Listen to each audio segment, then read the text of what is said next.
الله الله دستا بالا سینه زن روی چوبان قاسم پیر خوشحال قاسم انا ابن الحسنم هم شبیه پدرم شیر جمل بود شکنم ببین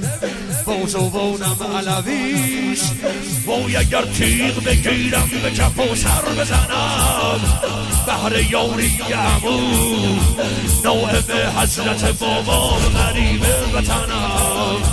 نوع به حضرت و حضرت پور لیدون یه نگاه که گفت من جنگ وطن میرم حاتم نگاه که دیدیش که نمیاد اصل یعنی چه شیر است بیایید بفهمید که یعنی چه پسر آیشه ها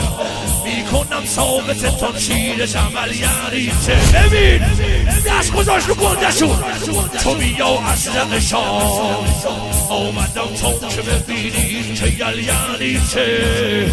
بعد از این شک نکنید در کتب ها بنویسین عجل یعنی چه الله الله دستا بالا سینه زن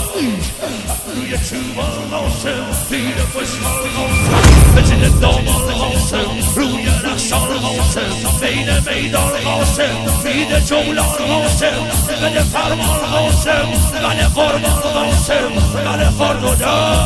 الله قاسم ابن الحسن قاسم ابن الحسن قاسم ابن الحسن قاسم ابن الحسن قاسم ابن الحسن قاسم ابن الحسن قاسم ابن الحسن